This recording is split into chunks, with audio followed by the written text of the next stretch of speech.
विद्यार्थी मित्रांनो नमस्कार. आजच्या सत्रामध्ये आपण पाहणार आहोत practice set 1.1 part 2 Maharashtra state board class 9th subject mathematics 2 and chapter name basic concept in geometry. मित्रांनो आजच्या सत्रामध्ये आपण पाहणार आहोत सराव संच 1.1 म्हणजेच प्रॅक्टिस सेट 1.1 यामध्ये भाग दुसरा पार्ट 2. चला तर मग पाहूया.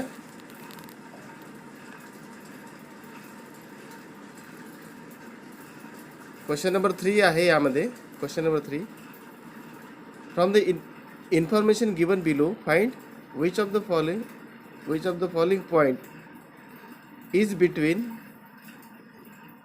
other two.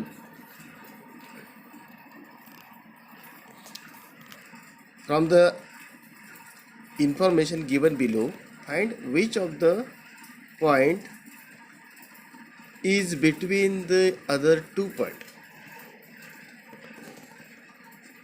If the points are not collinear, state so: distance PR equal to 7, distance PQ equal to 10 and distance QR equal to 3 आहे. तर मित्रांनो आपल्याला सांगायचं आहे 3 बिंदू दिलेले आहेत. या 3 बिंदूमधून कोणता बिंदू कोणत्या 2 बिंदूंच्या दरम्यान आहे ते सांगायचं. म्हणजेच the point is between other 2. Which of the point is between other 2? If the point are not collinear, collinear आहेत का ते सांगायचं, नसतील तर तसं सांगायचं, आणि असतील तर कोणता बिंदू हा कोणत्या बिंदूच्या दरम्यान आहे ते आपल्याला सांगायचं आहे मित्रांनो. तर या ठिकाणी बघा आपल्याला 3 पॉईंट्स दिलेले आहेत. Here given 3 points point P, Q and R. Distance of PQ is equal to 10, distance of PR 7 and distance of QR equal to 3. अशी माहिती आहे या ठिकाणी आपल्याला दिलेली, आणि या माहितीवरून आपल्याला कोणता बिंदू कोणत्या बिंदूच्या दरम्यान आहे ते सांगायचं आहे. म्हणजेच which point is between other 2 points. नाव या ठिकाणी आपण एक आकृती काढली तुमच्या माहितीसाठी. म्हणजेच एक लाईन काढली, रेषाखंड, ज्याला आपण segment P Q of distance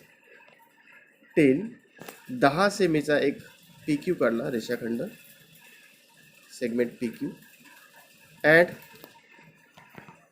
point R, this is point segment P Q and P point R and point Q. P R is 7, RQ is 3 and total PQ is 10. Therefore here distance PQ is equal to distance PR plus distance RQ. Distance PQ ही दोन रेषा काय म्हणू आपण त्याला, 2 बिंदूच्या अंतराची अंतर आहेत त्यांची बेरीज होते. म्हणजे distance PQ equal to distance PR plus distance RQ. The points P, R and Q are collinear. Therefore, the point P, R, Q and Q are collinear because distance of PQ equal to distance of PR plus distance of RQ. Therefore, here we write down such that P dash R dash Q. या प्रकारे आपण या ठिकाणी लिहू शकतो मित्रांनो. P dash R dash Q म्हणजेच R हा बिंदू P आणि Qच्या दरम्यान आहे असा त्याचा अर्थ. तर चला या ठिकाणी हा आपला पहिला प्रश्न संपलेला आहे. दुसरा प्रश्न पाहूया.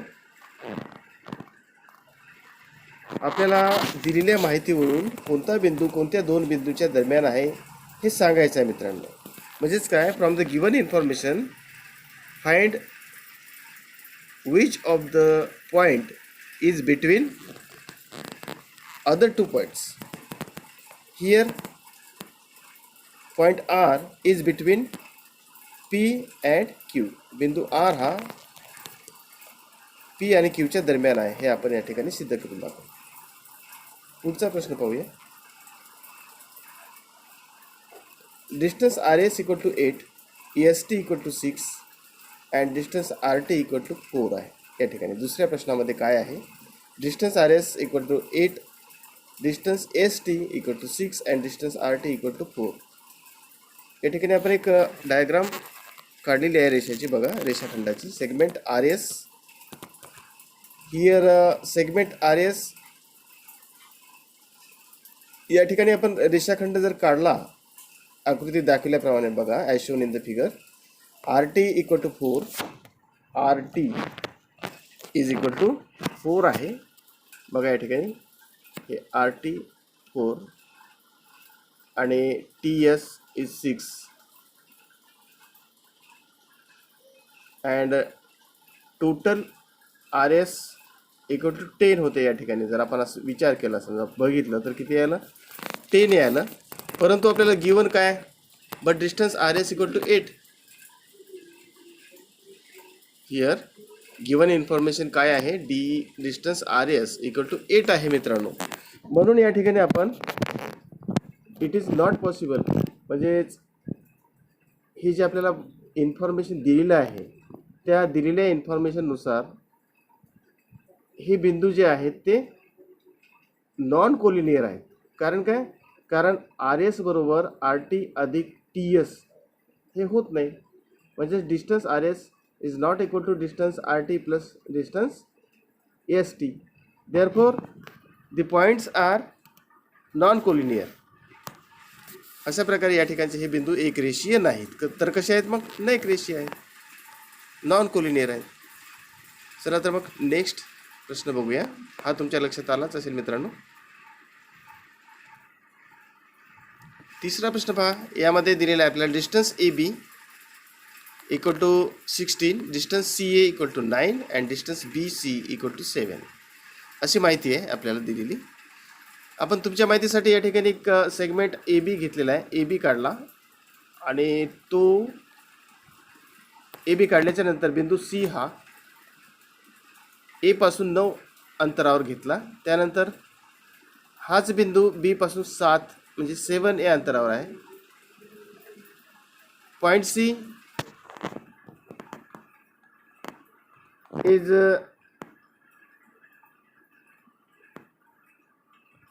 In between A and B. तर मग तर या ठिकाणी बघा, आता या ठिकाणी दिलेलं आहे आपल्याला distance A B equal to distance A C plus distance B C. Distance A B equal to distance A C plus B C हे सिद्ध होते का बघा. आपण टाकून पाहूया किमती. ए सी 9 आणि B C 7, 9 plus 7 equal to 16. Therefore या ठिकाणी point C is between other two points A and B असं आपण लिहू शकतो. म्हणजेच A dash C dash B याप्रमाणे या ठिकाणी आपण लिहू शकतो. This points are collinear. A B and C points are collinear and point C is in between two points A and B. अशा प्रकारे या ठिकाणी सी बिंदू हा ए आणि बीच्या दरम्यान आहे, कारण डिस्टन्स ए बी बरोबर डिस्टन्स ए सी अधिक डिस्टन्स बी सी होते आणि म्हणून बिंदू सी हा ए आणि बीच्या दरम्यान आहे. Therefore point C is in between point A and point B. चला तर मग नेक्स्ट बघूया त्यानंतरचा. हा तुमच्या लक्षात आला असेलच.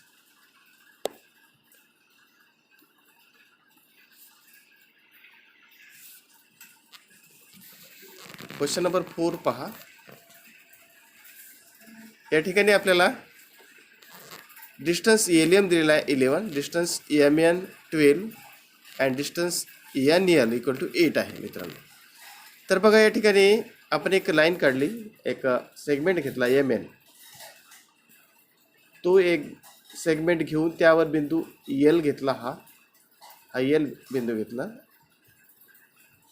In between M and N. M आणि एनच्या दरम्यान हा एल बिंदू घेतला आणि तो एल बिंदू हा एम पासून 11 म्हणजे 11 अंतरावर घेतला आणि एन पासून तो आता 8 होऊ शकत नाही, कारण 11 प्लस 8 इक्वल टू 19 होते आणि आपल्याला एम एन दिलेला आहे ओनली. डिस्टन्स MN किती आहे 12 आहे. आणि असं जर आपण गृहीत धरलं या ठिकाणी असे सेगमेंट काढून जर आपण याचं समेशन केलं distance MN equal to distance ML plus distance LN जर केलं तर ते होत नाही. म्हणजेच काय distance MN is not equal to distance ML plus distance LN. Therefore the points M, L and N are non-collinear. हे कसे आहेत? नॉन कोलिनियर आहेत पॉईंट्स. या ठिकाणी कोणताच बिंदू कोणत्याच दोन बिंदूंच्या दरम्यान नाही आहे. चला तर मग यानंतरचा भाग पाहूया पुढचा. Question number 5. या ठिकाणी आपल्याला दिलेला आहे distance XY equal to 15, distance YZ equal to 7, distance XZ equal to 8 हे दिलेलं आहे. आणि आपण एक सेगमेंट घेतली XY आणि त्यावर बिंदू पॉईंट Z घेतलेला आहे. At point Z at XY segment XY from X 8 cm and Y 7 cm. X अक्षापासून 8 अंतरावर आणि Y अक्षापासून Y बिंदूपासून 7 अंतरावर आणि X बिंदूपासून 8 या अंतरावर. तर बघा या ठिकाणी अशा प्रकारे आपण आकृती काढली आणि या आकृतीचे निरीक्षण केल्यानंतर by observation of this figure we get distance XY equal to distance XZ plus distance YZ. या ठिकाणी हा जो फॉर्म्युला आहे हा सिद्ध होते का बघा. Distance XY equal to distance XZ plus distance ZY. Therefore distance XZ 8 cm किंवा 8 युनिट धरूया आपण XZ आणि ZY 7. Therefore by putting the value of XZ and ZY here 8 plus 7 equal to 15 and here given information also distance XY equal to 15. Therefore X, Y and Z are collinear points and here therefore we write down X dash Z dash Y. म्हणजेच काय point Z is in between point X and Y. अशा प्रकारे या ठिकाणी प्रश्न 5 आपण घेतलेला आहे मित्रांनो. त्यानंतर पाहूया question number 6. Question number 6. In question number 6 distance DE equal to 5, distance EF equal to 8, distance DF is equal to 6. अशा प्रकारे ही जी आपण आकृती काढून पाहिली समजा तर अशा प्रकारचे त्या ठिकाणी हा EF आलेला आहे किती 11 आलेला आहे EF आणि या ठिकाणी EF आपल्याला इन्फॉर्मेशनमध्ये दिलेला आहे 8. Therefore it is not possible. Therefore because distance EF is equal to 8 therefore points are non collinear. म्हणजेच हे पॉईंट्स कसे आहेत आता नॉन कोलिनियर आहेत. कारण काय कारण distance EF is not equal to distance ED plus distance DF. तर मित्रांनो अशा प्रकारे या ठिकाणी आपण प्रॅक्टिस सेट 1.1 मधला भाग 2 पाहिला आणि यामध्ये आपण हे पॉईंट कोलिनियर आहेत की नॉन कोलिनियर आहेत आणि कोणता बिंदू कोणत्या बिंदूच्या दरम्यान आहे which points in between other 2 points हे पाहिलेलं आहे. तर मित्रांनो परत भेटूया पुढच्या अभ्यासक्रमामध्ये किंवा पुढच्या एका सत्रात नवीन विषयासह. तोपर्यंत आजचा हा भाग तुमच्या वहीमध्ये लिहून ठेवा. परत भेटूया पुढच्या सत्रात. तोपर्यंत धन्यवाद. आणि हो मित्रांनो तुम्ही जर माझ्या चॅनलला सबस्क्राईब केलेलं असेल तर जरूर करा आणि कमेंट्समध्ये लिहा आणि तुमच्या मित्रांना पण सांगा.